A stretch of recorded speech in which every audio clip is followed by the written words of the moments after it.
दाखल करतो आहोत आणि याच्यामध्ये जे आम्ही ताबडतोब काही ना काहीतरी आम्हाला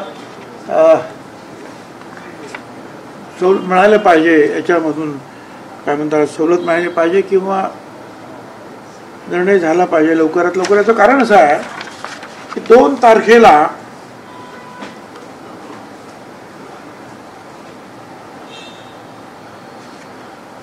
तो GR निघाला, जो वादग्रस्त GR असं मी म्हणतो. आता 10 तारखेला हे विभागीय आयुक्तांचं पत्रक सगळ्यांना गेलं.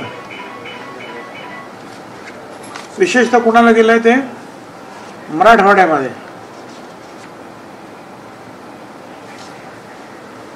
आणि त्याच्यामध्ये वरती लिहिलेलंच आहे की मराठा समाजाच्या व्यक्तींना कुणबी जात प्रमाणपत्र देण्याच्या अनुषंगाने करावयाच्या कार्यवाहीबद्दल.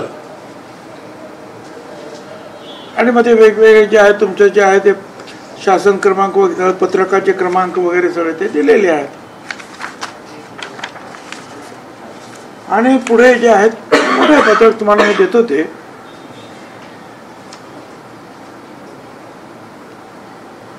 मराठा आंदोलनात दाखल झालेले गुन्हे माघार घेण्याचं ते आहे. ते सगळं ठीक आहे, ते करा तुम्ही.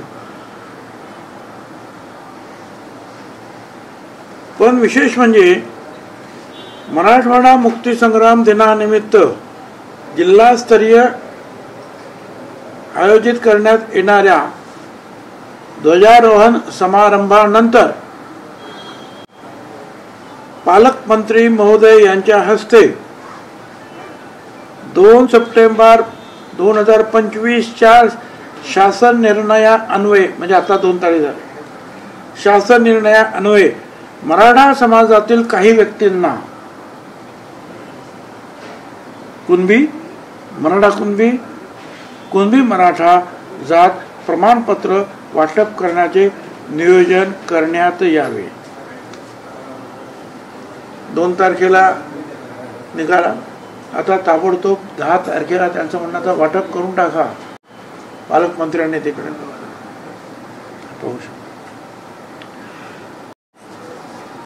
या सगळ्याचा परिणाम असा होतो आहे त्या ठिकाणी की आतापर्यंत 4-5 दुर्दैवाने त्या विभागात झाल्या. 11 सप्टेंबरला भरत कराड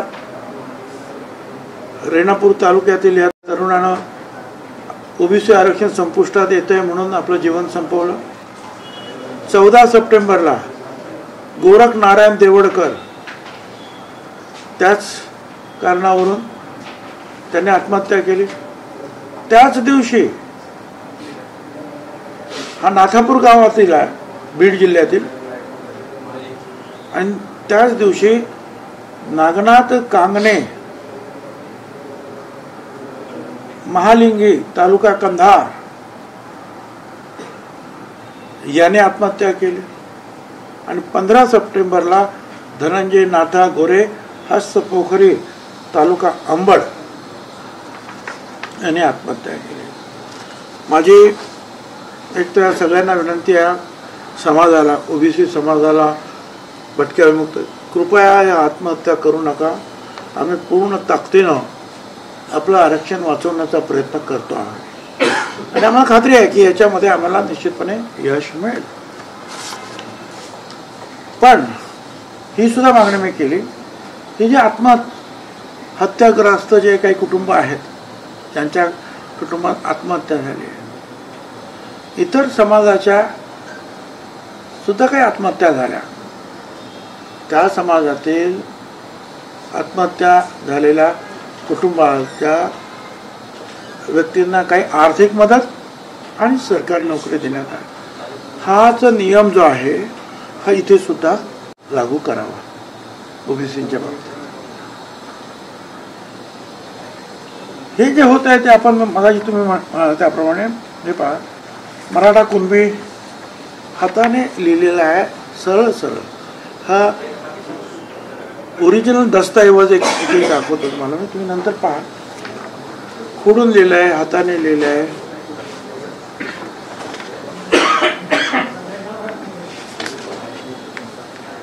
मराठी कुणबी, पण मराठा कुणबी, मराठी कुणबी,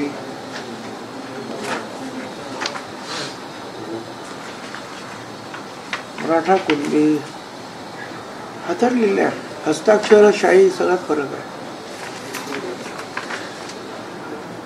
म्हणजे असं तुम्ही फडाफोड करून लिहिलेलं आहे. खाली मराठा आहे लिहिले, वरती कुणबी. तुम्ही हे पहा, तुम्ही ज्यांना बघायचं त्यांनी हे कागद बघू शकता. आणि म्हणून आम्ही मागणी केली, मी आता ते काय करत की जर कुणबी शोधण्यासाठी न्यायमूर्ती शिंदे कमिटी निर्माण होते आहे, तरी खोटी कुणबी सर्टिफिकेट ज्यांना दिलेली आहे ते शोधण्यासाठी दुसरी समिती एक नेमूया आपण, दुसऱ्या न्यायमूर्तीची, त्यांना एक काम देऊया की ही समिती या अशा प्रकारच्या ज्या खोट्या नोंदी झाल्या असतील ते शोधा आणि थांबवा.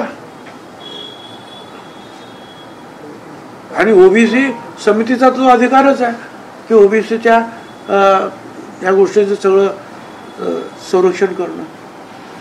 त्यामुळे इथे कोणी चुकीचे घुसत नाही असे हजारो लाखो, हे पाहण्यासाठी सुद्धा एक समिती आपण नेमावी, त्याचा विचार करा. हा सुद्धा मुद्दा मी ते मांडला. आता पुढे काय काय होतं ते बघूया. भुजबळ साहेब, हे जे दाखले आहेत ते किती सापडले आणि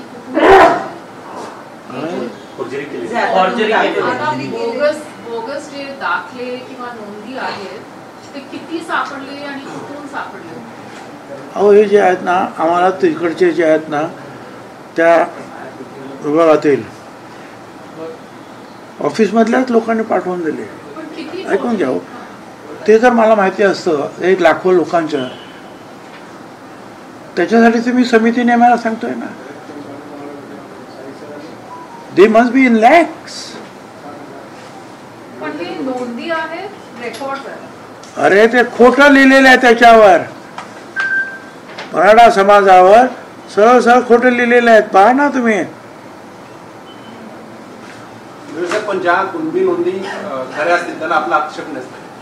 खऱ्या नोंदीला काय हरकत करायचं करा ना. आणि म्हणूनच मी सांगितलं, मागचं ते पत्रक जे निघालेलं आहे त्याच्यामध्ये खऱ्या कुणबी जे आहे ते सापडल्यानंतर तिथे ते थांबलं. आणि त्याच्या पुढे मराठा समाजाला कुणबी कसं सर्टिफिकेट मिळेल याची प्रक्रिया लिहिलेली आहे की काय काय करायला मग मराठा समाजाला. म्हणजे अगोदरच हे खोटी लिहिलेच आहे आणि आता सरळ परिपत्रक काढूनच आमंत्रण दिलेलं आहे की मराठा समाजाला अशा रीतीने कुणबी करून घ्या म्हणून. तुम्ही सुरुवातीला एक सोलापूरचं पत्रक समोर आणलं होतं, त्याच्यामध्ये कशा पद्धतीनं प्रमाणपत्र वाटपा संदर्भामध्ये लिहिलं हे देखील समोर आणलं होतं. त्यानंतर तुम्ही महसूल मंत्र्यांशी बोललात, बावनकुळेशी बोलला होता, त्यांना फोन केला, परत ते सुधारण्यात आली. हे असताना सुद्धा अजूनही अशाच पद्धतीचे जर आदेश दिले जात असतील तर सरकार तुमचं ऐकत नाही का? तुम्ही सत्ताधारी पक्षात एक महत्वाची मी ह्या प्रश्नाला उत्तर देत नाही. मी समितीमध्ये काय मांडलं आणि काय नाही हे तुम्हाला मी सांगतो. पण ही समिती कोण स्थापन करणार? समिती कोण स्थापन करणार? आता हे जे आहेत आमचे मंत्री जे आहेत त्याचा विचार करतील आणि त्याप्रमाणे जे आहे पुढे काय करायचं ठरवतील. आम्ही तर मागणी केलेली आहे की शोधा आता असं काय करायचं. जी समिती गठीत करा असं सांगताय, तर आता जी महसूलने आदेश काढले ना ते स्थानिक पातळीवरचे प्रशासकीय अधिकारी घेतले. तुम्ही क्रॉस व्हेरीफाय करण्याच्या संदर्भातली मग कुठली समिती असेल तेच अधिकारी असणार आहेत ना? परत कोणता दुसरे करता येईल ना आम्हाला जर न्यायमूर्ती. मग असं आहे की सगळ्या महाराष्ट्रामध्ये जात पडताळणीवाले का जात ठरवणारे ही प्रक्रिया होतीच ना. ती असताना सुद्धा खास कुणबी तिकडच्या शोधण्यासाठी न्यायमूर्ती शिंदे नेमले ना तुम्ही समितीत, तसाच दुसरी समिती की बाबा हे चुकीचे आहेत काय हे शोधा करा. थोडं आमचं मागच्या बैठकीत पण तुम्ही मागणी केली होती ना की श्वेतपत्रिका काढा ज्या कुणबी नोंदी आढळलेल्या आहेत. काम केले ना. तीच ही मागणी आहे ना. आठवडा झाला अजून त्याच्यावर काय पुढे झालं नाही का? मग असं आहे की एक आठवड्यामध्ये काय काय होतं. आम्ही एक आठवड्यात एकच झालं की काही पैसे जे आहेत आम्हाला ताबडतोब जे आहेत ओबीसी त्या खात्याला मिळाले, काही रिलीज झालं. काही जे आहेत आणखीन डिसेंबरच्या याच्यामध्ये काय म्हणतात तुमच्या पुरवणी मागण्यामध्ये द्या असं सांगितलेलं आहे, काहीची मागणी करतो आता. बाकीच्या ह्या ज्या गोष्टी आहेत त्याचा आता विचार चालू काय काय करायचं. तुम्ही सुरुवातीला सांगितलं की अण्णासाहेब पाटील विकास मंडळाला 750 कोटी मिळत आहे, एकीकडे दुसरीकडे दुसऱ्या समाज मंडळाला केवळ 5 कोटी मिळत आहे. याची प्रोव्हिजन अर्थ मंत्रालय करतं. अर्थमंत्री अजितदादाच आहेत, आपल्या पक्षाचे नेते आहेत, त्यांच्या कानावर ही गोष्ट घातली जाईल की अशा प्रकारे दुजाभाव केला जातो? जाईल ना, जाईल. ही गोष्ट करणारच ना, करणार. खरं तर सलग ते अर्थमंत्री आहेत, अजितदादा सलग अर्थमंत्री आहेत आणि 25 वर्ष आणि मागचे 3.5 वर्ष याचा आढावा घेतला तर हे सगळे निर्णय अजितदादांच्याच काळात आहेत. त्यामुळं ओबीसी नेत्यांचं असं म्हणणं आहे की अजित पवारांचा ओबीसी समाज ना आवडताय का? एकीकडे पीएचडीच्या पोरांना तुम्ही पैसे देत नाहीत आणि दुसरीकडे करोडो रुपये तुम्ही मागच्या 3.5 वर्षात वाटलेले आहेत.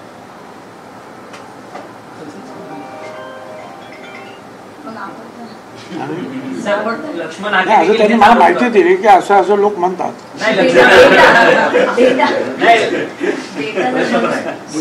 हैदराबाद गॅजेटच्या संदर्भात आता एक असे मते यायला लागलीत लोकांची की काल धनंजय मुंडेंनी बंजारा समाजाच्या मेळाव्यात म्हटलं की बंजारा एकच आहे आणि ठिकाणी परत आदिवासी आता समुदाय सांगते की एसटी मध्ये कुठल्याही परिस्थिती घेऊन देणार नाही. हे कॉम्प्लिकेशन्स ओबीसी नेत्यांच्या माध्यमातून होत आहेत. असं आहे की मी याच्यावर जास्त भाष्य करणार नाही, परंतु एकदा हैदराबाद गॅझेट याप्रमाणे वाटेल तसे निर्णय घ्यायला सुरुवात झाली की मग आपण अनेक संकटांना आपोआपच आमंत्रण देतो, अनेक प्रश्न जे उपस्थित होतात, हा त्याचा अर्थ आहे. आतापर्यंत अनेक लोक जे आहेत अधिकारी निर्माण झाले, मंत्री मुख्यमंत्री निर्माण सगळे निर्माण झाले. काय सुप्रीम कोर्टाने सांगितलं की मराठा समाज हा सामाजिकदृष्ट्या मागास नाही म्हणून तो ओबीसीमध्ये घेता येत नाही. हे त्या मंत्र्यांनी ठरवलं, मुख्यमंत्र्यांनी ठरवलं. हा त्यांचा